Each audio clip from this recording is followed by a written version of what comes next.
Welcome back to State of the FBS. As always, I'm Micah Farmer, but I got a buddy on here today, Vince Wolfram, one of my former classmates at Auburn University, nice enough to hop on. You may have seen him from Invincible and all over Twitter if you're an Auburn basketball fan. But Vince, how you doing today? I'm excited to talk some college football with you. Micah, it's good to be back, man. We're back on the same airwaves, talking the sport that we were last fall into last winter. This crossover season, it's not for the weak, but here we are talking college football and this playoff stuff. It's starting to get interesting, isn't it? Yeah, it really is, and I know you're a huge basketball guy, so I figured I had to grab you in before basketball season really gets going, before you escape off to basketball world. Yeah. But we got our first edition of the 2025 college football playoff rankings. The committee talked about all offseason. There's going to be new criteria, their schedule, record strength metric, whatever it's called that they brought in, this new strength of record version, where they're saying, well, we're going to punish losses to good teams less and punish losses to bad teams more, and wins versus bad opponents are not going to be as valuable. And I think we saw that. And listen, you're a Notre Dame guy. Let's just start with Notre Dame. I think they were the real lightning rod of this week. A lot of people saying Notre Dame's way too high. I can't believe how high Notre Dame is.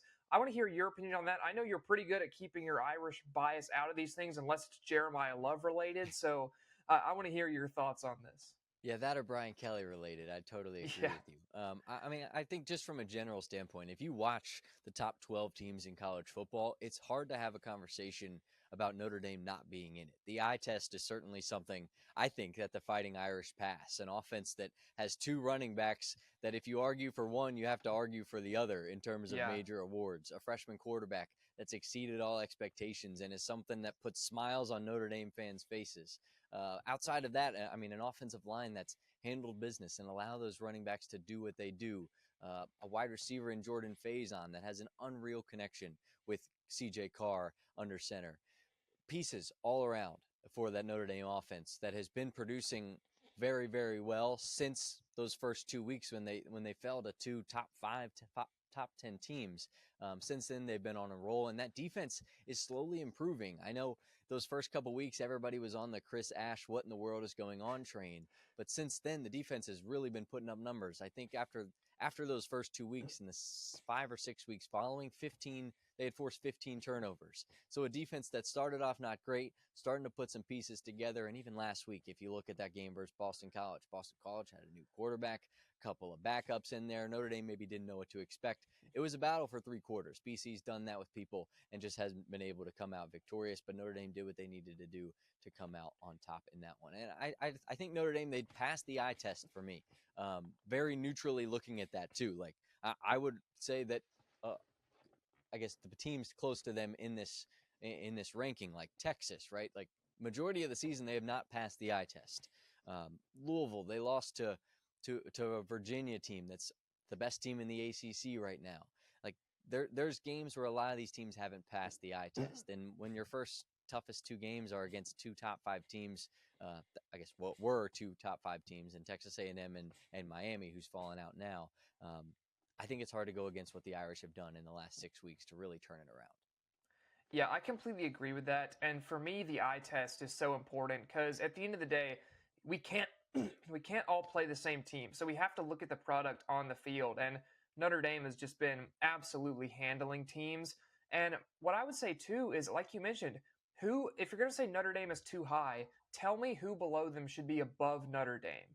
And for me, I think the team with the best argument for that is Louisville, a team with only 1 loss, and that loss is to a 14th ranked Virginia team. But the Texas, Oklahoma, Utah pod right there, of those 3 2-loss teams, Notre Dame's 2 losses are better than the losses those other teams have. And also, Notre Dame's looks like a more complete, more high-level football team than any of those 3. So I would say I don't know where I would move Notre Dame down to if I was going to move them. Maybe move them to 11, pop Louisville up to 10. But other than that, like you said, who is really going to go above the Irish right now?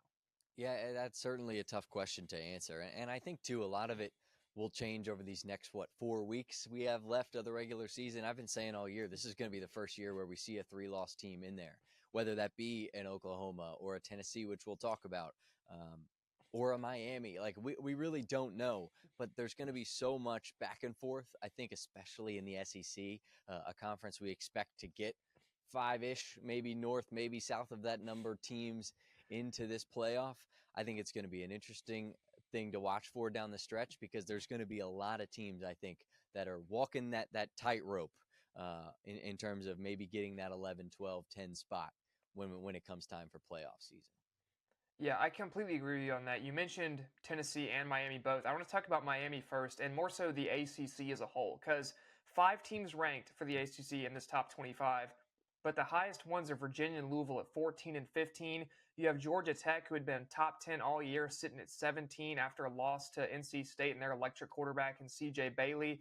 Then Pitt sneaking in the back end there in 24. So for the ACC right now, do you think there's an ACC team that could get in at large, or do you think at this point, based on the way these rankings have fallen, this is probably a one-bid league this year?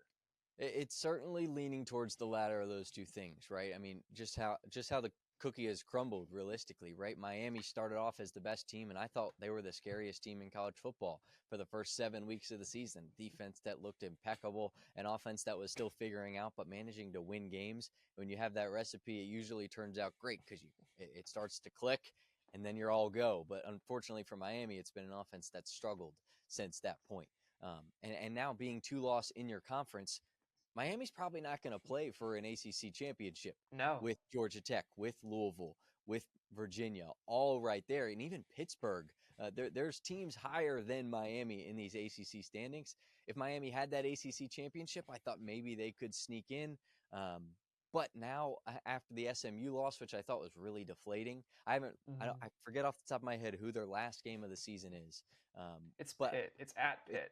Okay, so they have chances to still beat some good teams, but I don't know that it'll be enough for Miami to get in. I think for Louisville, the toughest part is going to be the trouble that they've had most years at the end of their season, which is beating Kentucky. And it sounds so silly because I think Kentucky's obviously at the bottom of the SEC, but they've been a weirdly difficult matchup for a lot of teams this season, i.e. Ole Miss, Texas at home.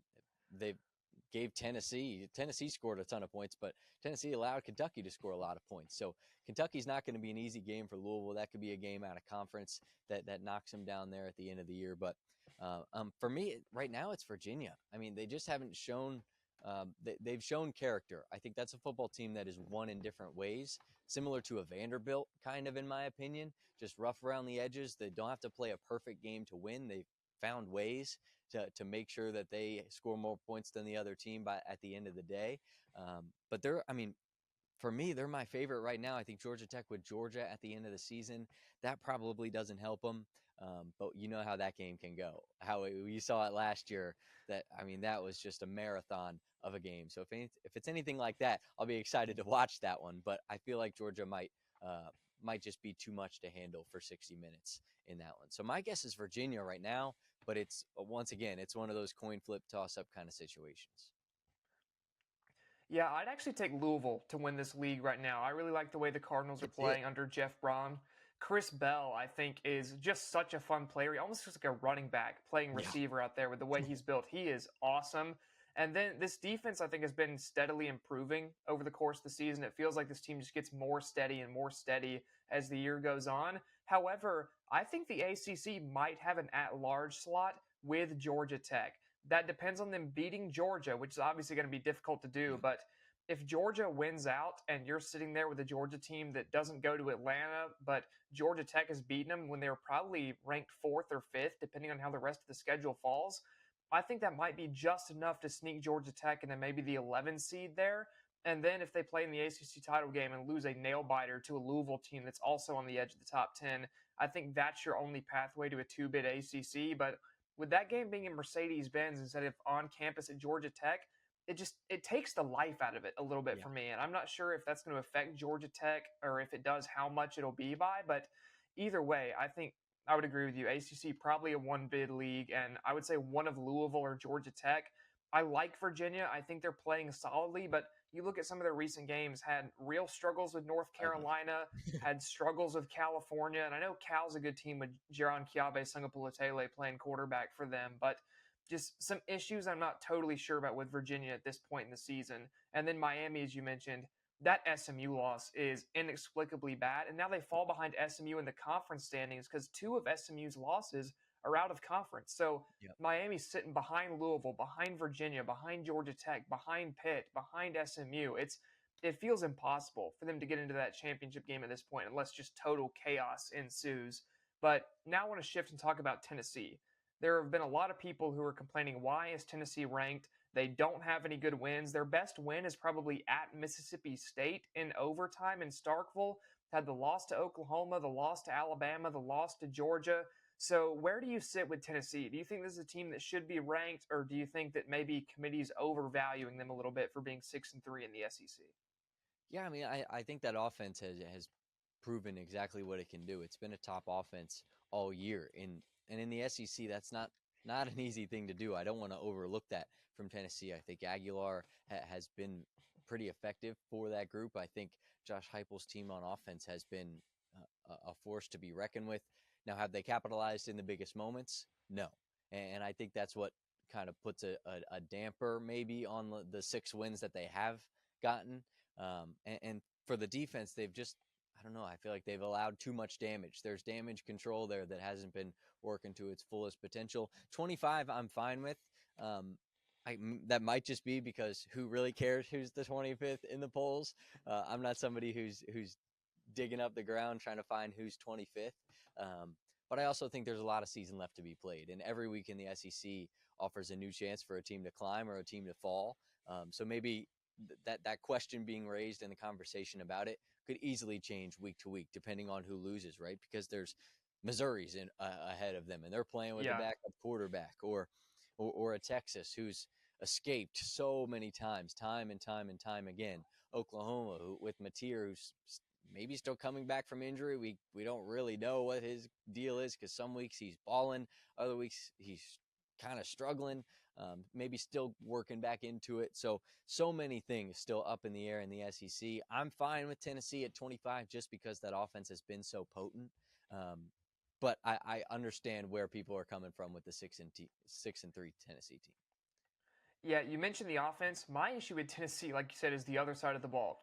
This defense is flat out terrible. They get gashed by every single team they play. Just straight up, they do. Look at how the Georgia offense has played in most games this season. That's not an electric offense. I know they put up great numbers versus Ole Miss at home, but the only other game they've blown up like that is Tennessee.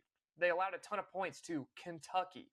They allowed a ton of points to a Mississippi State team that you saw go on the road to College Station and get absolutely smothered by Texas A&M, who I know is a top 3 team in the country, but still, if you want your offense to have a great day, go play Tennessee right now. They have been just very bad on the defensive side. And when you look at teams like a Memphis or a USF or a Cincinnati even, who are left out of this top 25, I think all 3 of those teams deserve shots at being ranked over Tennessee. And you talk about how much does the 25th team really matter? Well, we've seen a lot on social media today.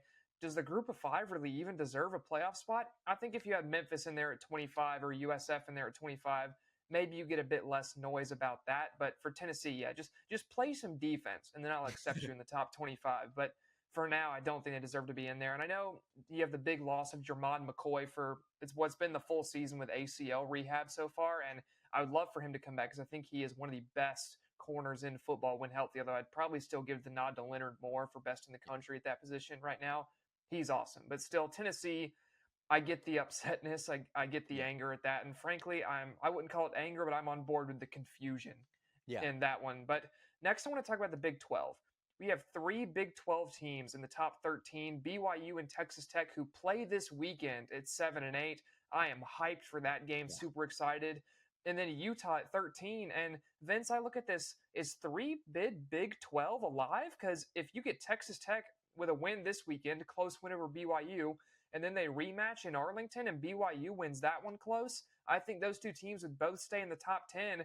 And then if Utah wins out, they have one of the better resumes in the country because their only 2 losses would be BYU and Texas Tech, and they have some good wins too. So what do you think, 3 Big 12? I think it'll probably be 2, if I had to guess. And I think the game this weekend between BYU and Texas Tech will be a massive deal at the end of the day, because you look at BYU's schedule. Yes, they're undefeated and they've handled business to this point. They've beaten solid teams by a lot. They've had close games with decent teams. They're up and down. I don't know what to expect from Bayer and those boys this weekend, but I do know they have a tough out, right? I mean, Texas Tech this week. I think it's TCU, and then at Cincy, then UCF.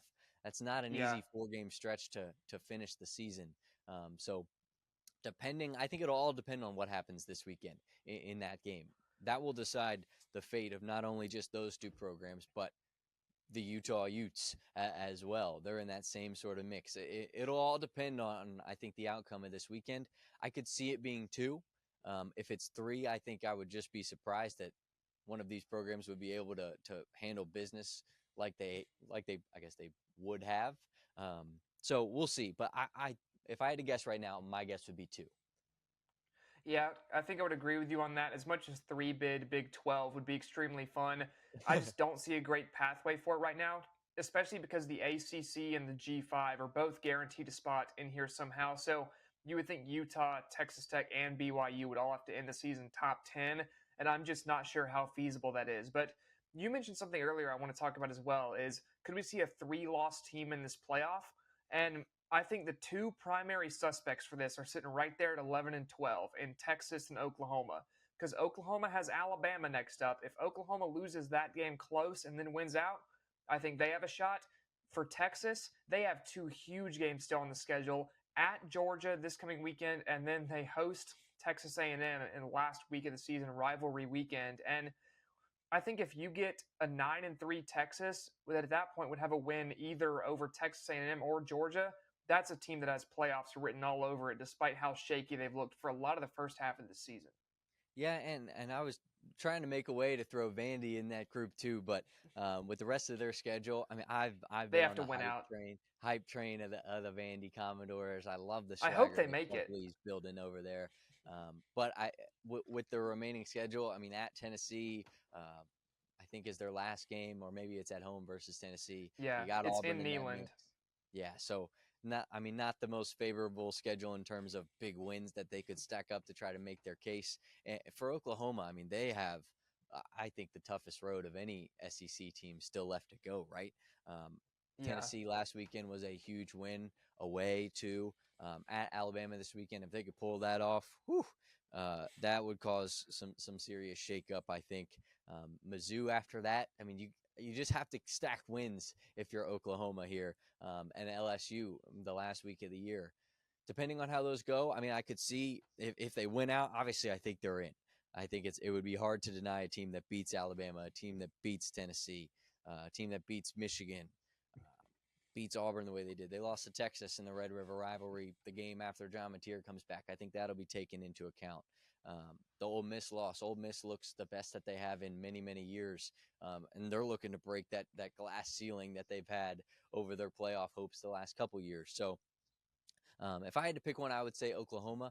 I just don't know that I trust Texas, and I don't know. I don't have any statistical good reason for that, like I usually would. But it's more so just the feel. Like I mentioned earlier in the Notre Dame conversation, they haven't passed the eye test totally for me. At Georgia is going to be tough because Georgia, despite the simplicity of how that offense has worked so far this year, they have passed the eye test. And when you play Georgia, you sign up for 60. And Kirby Yeah. brings that every single time. That's why he's probably the winningest coach still active in college football, right? And that's what he's primed his teams to do. So I think that's going to be a really tough environment for the Longhorns, one that I don't know that they'll be able to emerge victorious in. And I think that last week at A&M, A&M's riding, and like nobody else is riding next to them right now. Everybody's asleep. They're not on their horses giddying up away. But I would say of those teams, if Oklahoma can pull out a win against Alabama this week, that would change the trajectory of their season. Then they just got to hold on the rest of the way. So yeah, that 11-12 area is like, if you want a true mind blast, try to really think out the rest of those games and see what you Yeah. get. I totally agree with that. It's going to be super fun down the stretch for both of those teams. You mentioned the Georgia team this year. I would not say this is an overly dominant Georgia team, but you just can't kill them. You watch Yeah. these Georgia games and they start slow and they just keep going and going and going and they do not give up and they play very tenacious football. And it feels like every week you look up at the end and oh, Georgia won again somehow. They're just a great second half team. They don't quit. They play disciplined football, and I've been impressed with them so far this year. Now, the last team I want to touch on here is sitting in that number 9 spot. It's the Oregon Ducks. And I think a lot of people have Oregon penciled into the CFP already at this point in the year, but I would draw some caution on that. The rest of their schedule, they go to Iowa this weekend in a game that's supposed to be messy, rainy, nasty out there in Kinnick Stadium. They still have USC. I believe they're at Washington this year as well. So it's not a friendly schedule down the stretch for the Ducks. That's three ranked teams you still have to play. And a USC, an extremely dangerous, multifaceted offense. Washington has some dogs out there, no pun intended with that one, with Damon Williams, Jonah Coleman, Denzel Boston, and then you know you're going to get in a rock fight with Iowa anytime you play them, especially in this kind of weather. So how do you feel about the Ducks the rest of the way? Yeah, I mean, I think a little bit of their resume is kind of deceiving, right? I mean, they beat Oklahoma State by 1,000,000 in week 2, and I think we were all like, whoa, this offense kind of has something going on. They have a big win in the whiteout at Penn State, followed by all the James Franklin firing stuff. That was a great game, a great win, tons of momentum. And I think that game, frankly, is still carrying them through this AP poll, because the Indiana loss was tough. I think that more proved what Indiana could do, I think, to the country, and people kind of forgot what Oregon was. I thought Dante Moore showed a little bit of inexperience. I thought he was sped up in that game. And since I know they've tried to get back on track, the Wisconsin game was a muggy one. It was ugly. It was just kind of stalling. And you looked up after 60 and Oregon had 21 points and Wisconsin had 7. And that's against a Wisconsin team that's struggling with Luke Fickell and is all in all kind of rough water over there. But like you mentioned, the rest of the way, not easy. At Iowa, a team that's been scoring points. Holy smokes, Iowa! Who knew they could score points with Gronowski at quarterback? He's back healthy, which has been super clutch for them. That defense is how it always is, right? Tough-nosed. They're gonna give it to you. Minnesota, not a terribly difficult game at home, but the next two are those terribly difficult games if you're hanging out in the Big Ten. Versus number 19 USC, Jaden Mayava, one of, if not arguably, the most productive quarterback in college football right now. And then you go to Washington, one of the toughest places in the country to play in Seattle, to play a Washington team that's has a defense that's been giving people trouble, including Ohio State. They stalled those boys for a little bit in their game. I think it was a low-scoring one, 23-10, I think was the final, or 23-3, something like that. So Washington is giving people ugly games. I mean, I think the light at the end of the tunnel has looked brighter for the Oregon Ducks. I don't know that it is right now. Yeah, I would agree with that. I think the major letdown spot is the USC game, because you have the Iowa game this weekend that you're thinking, okay, we got to go be prepared for this. It's long travel. We got to be ready to go. And then the end of the year, rivalry at Washington. We got to be prepped for this. It's on the road. And then USC sneaking around in the middle of that with Lincoln Riley, who wants that signature win. So yeah, I think be extra careful with the Trojans if you are the Oregon Ducks. But now let's talk about this bracket a little bit. We got our first look at what the college football playoff bracket might look like this year. Your 4 byes. Remember, the bye system different this year. No longer conference champions get the auto bye. It's just your 4 top-ranked teams. So because of that, it's 2 Big Ten teams, 2 SEC teams. I think that's probably how it's going to play out, unless someone detonates a nuclear bomb in the SEC at the end of the year this season. But Ohio State at number 1, Indiana at number 2, A&M at 3, Alabama at 4. Get your byes. And Vince, I don't know if you saw this today, but there was a reporter on Twitter today whose name I cannot remember at the moment, but was talking about why Alabama should maybe be higher than 4. And I think that's the most ridiculous thing I've ever seen, because you lost to Florida State. If you don't lose to Florida State, sure, I could maybe hear that. But Ohio State has a win over number 11 Texas. A&M has some of the best wins in the country. They're looking like maybe by eye test the second best team in the country behind Ohio State the way they're playing. And then Indiana's so good too with the Oregon win. So I think that saying Alabama should be higher is ridiculousness when you look at Florida State and that loss from the start of the year. But with that aside, the rest of your first round games, which I think there are 2 especially fun games in here, and 2 that we might see some blowouts in. First up, number 12 Memphis at number 5 Georgia. I think that would be the dogs all day. But this 9-8 game, Oregon at Texas Tech, and because the AD at Texas Tech hates fun, there would be no tortillas flying in this one, brutal. Which is still just awful. I hate that. But 11 Virginia, 6 Ole Miss. I think Lane and the boys would handle that in the Grove pretty easily. And then this 10-7 game, I think, would also be super fun with Notre Dame and BYU if those two teams happen to crash into each other. But Vince, you look at this bracket, the way it sets up right now, who would you take to maybe win this if the bracket fell this way, other than, I guess, maybe just Ohio State because of how awesome they've looked for most of the season? Yeah, that's the easy answer, right? Is Buckeyes with a breeze in their sails, based on what we've seen from them all season long. I think that's the pretty evident answer that Ohio State has been cruising. In terms of the bracket, I mean, I think the top 6 are exactly what they need to be for you. People saying that Alabama should be higher and or lower, I think the top 6 is perfect. Like, put Yeah. that in sand and make something cool out of it. I like it. I mean, Indiana's been so impressive. A&M has been so impressive, and people still don't think that they've hit their peak. I'm one of those people. I think on offense they still have room for improvement. Which, if Yeah, you're an cut down the SEC team turnovers that a has little bit. them, yeah, if you're an SEC team that has them in the last 3 weeks, you're terrified that it may click and you might get the back end of it. LSU, it didn't even click, and they still dropped 40. So scary things going on there with Mike Elko and the boys. And then, I mean, Alabama at 4, they proved it. Talk about ranked wins. I think they had 4 or 6 in a row, something Yeah. stupid in the middle of SEC play where they were just cruising. I mean, the argument, right, is Bama or Georgia, because Alabama's loss is technically worse than Georgia's, right? Because Georgia lost to Alabama, but Alabama lost to Florida State. They both cruised through the SEC, beating good opponents. But the head-to-head proves that one. And in terms of, I think, first round games, right? Like, I think that Notre Dame BYU game could be a total shootout with how Bear and the boys have been playing. I'm just going to refer to BYU now as Bear and the boys. Freshman Bear and the boys, how they've been playing on offense. That defense has been stout too. There's a lot of hype going on at BYU with the offensive firepower that Jeremiah Love and Jadarian Price bring to that Irish team. That could be a barn burner of a game. And I even think that Ole Miss Virginia game could be good too, because Virginia's been so good at just stalling teams, and with Ole Miss and how that offense is with Trinidad Chambliss, I think he's played 7 games, and I think 6 of them he's thrown for over 300 yards. So Yeah. a guy that's been dealing for Ole Miss and company, I think that one could be a really, really good game. But yeah, that Oregon Texas Tech, that would be offensive too. Memphis versus Georgia, I mean, that is just 2 dudes locked in a cage throwing rocks at each other. So, I mean, in terms of who wins it, I mean, I would love to say someone else other than Ohio State, but I think it is. I mean, it's hard to go against what they've done. I'm curious to see. That Big Ten championship will tell me a lot on who I'm going to pick to win my whole thing.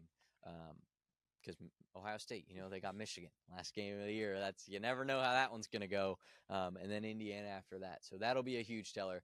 For Ohio State and picking my winner, that's the thing that I'm key on most right now. Yeah, I definitely agree with Ohio State being the best team in the country right now. What I'm looking at is what you mentioned with A&M. They have not yet hit their stride. This offense can still stand to cut down on turnovers a bit more. And you look at this time last year, there were people at Ohio State who wanted Ryan Day fired after that Michigan loss, and they hit their stride at the right time, and they flew through the playoff last year. So I think in my head, I keep harboring this kind of in the back of my mind. Okay, can A&M turn it on and do something similar to that? And I think that they really have a chance to do that. And this bottom half of the bracket, there might be 1,000,000 points scored between this Notre Dame BYU game, the winner of that versus Indiana, maybe an Indiana Texas A&M game, versus the top of this. And you got some rock fights in here. If you get a Georgia Alabama rematch, I think that semifinal game on that side of the bracket with Ohio State, whoever they end up going against, there won't be a ton of points scored, because you saw what happened earlier in week 1 when Ohio State goes up against a team that also can play some exceptional defense. 14-7 win over Texas in that one. So I think that this is a very fun bracket. I wish that we would get USF in this. I hope we get USF in this by the end of the year instead of Memphis, just because Memphis, I think, turns the ball over a little too much. Brendan Lewis plays a bit too free with it sometimes. I would like to see a team like USF who's a bit more disciplined, who I think could maybe pull off an upset if they sneak in. Not that I would say it's likely. However, you mentioned Virginia in this slot. Imagine if that's Louisville and an Ole Miss team that has felt vulnerable to being spread out a lot of the time on defense, and you toss in the Isaac Brown and Chris Bell Louisville offense against that Ole Miss defense, you could see some fireworks in that one too. So I think this is a very fun bracket projection, especially when you look at where these teams could maybe move into the future. And I have to say, I like this new version with the buys being the top 4 teams instead of the conference champions. I just think it sets up better. You're not Yeah. punishing your top ranked teams anymore, it feels like, for having some great seasons. So I like that change personally. Yeah, totally. I'm with you there on the change. I'm all for that, having your best 4 teams. I mean, they're the best 4 teams for a reason. They deserve that bye week. Plus, I think, too, on the A&M point, right? Like, they haven't hit their ceiling. And I think, while, yes, they could hit their ceiling, what I'm worried about with that Mike Elko team is the same thing I was worried about with Miami. And that's why I mentioned that the Hurricanes were what I called the scariest team, because I meant it in a red way and a blue way. The blue way meaning that these people are going to be cold. They're going to be good. Defense is going to be nasty. Offense is going to click, and those boys are just going to ride the ice all the way to the goal. The red side being, oh, shoot, what if the offense never clicks? What if the defense starts messing up? What if they never gel the whole thing together? I'm hoping we don't see that with A&M, because I think that Mike Elko team is very, very good. I like Marcel Reed. You can tell he's learning, but there's also Yeah. a level of preparation and I guess preparedness, if that's even a word, that A&M feels like they play with. All these situations that happen, they throw 2 picks in the LSU game before halftime. They go down losing. No change of face. Like, they're just stone cold, ready to play football. That's what I think is the difference between Miami and A&M, is that I don't feel like A&M will make that switch, which gives me confidence in the Aggies. And the rest of the way, like you mentioned, I think there's good matchups all over the board. I think there's certainly going to be switches to this bracket as we go week to week. Adding that conference tournament, Micah, I think this could be a whole new jam. Yeah, I'm super excited. I think that this new era of college football, with the way NIL works and talent being more spread out, you just get better games. It feels like you have more Yeah, parity at the top without it feeling kind of cheapened in a way. totally. You still get these great programs going at it. And I was thinking earlier today, imagine being a Miami fan and you've Oh, watched the last 2 weeks, Carson Beck launching picks, and meanwhile, a kid from Miami and Fernando Mendoza, who was in the portal, is at Indiana balling out right now for even Kurt his brother. Signetti. His Yeah. brother's balling out too whenever he wants to. And you're just thinking, man, we could have had that guy, and instead we have Sid the Sloth throwing 3 interceptions a game. It's Wow. unfortunate right Yeah, now no. And I down in know the Miami. Miami fans are feeling it. That's for sure. I know we did a couple of Miami related videos during the year, and they were all saying, "Don't drink the rat poison. Don't drink the rat poison." I don't even know that it was the media drinking the rat poison, because like Miami was really good for Yeah. the first 6 or 7 weeks of the season, and in these last couple, they've just felt deflated. It's like they've made simple mistakes that have really cost them. And I feel for them not being able to get in that ACC championship game, because do I think they're good enough to play in the college football playoff? Absolutely. They just Yeah. haven't put it together in the last 2 weeks enough to prove that to the committee, who's now going to judge them based off those 2 losses. Yeah, and my issue watching Miami too is you look at the personnel on this team. You have guys like Malachi Tony, CJ Oh, Daniels, so Mark good. Fletcher. You have guys that are just better than the So players good. across from them. And you don't play call to their strengths. They don't No. run into those guys. They don't get them in space. It's like they're playing like they're trying to cause an upset rather than take Yeah. advantage of their superior talent and athletes. So I don't know if that's a Cristobal thing, if that's an offensive play calling thing, who that is up to, but I think if you're Miami, take a look in the mirror, realize you aren't trying to kind of play from behind anymore like maybe you were 3 or 4 years ago when you didn't have the athletes. You have the athletes now. Use your athletes. I think they really could benefit from doing that going forward. But I think that's just about it here for our first little ranking reaction video here of the year. Vince, I know you're not going to be with me for all these, but I appreciate you hopping on the first one to give multiple people talking about this for the first time on the channel this year. So thank you for stopping by. I really appreciate it. Of course, my man. It's always a pleasure, and there's nobody in the world of college media coverage, especially football, that does it as well and as consistently as you. So if you're tuning into this one, make sure to follow this guy, because college football 24/7, yeah, you got your guy.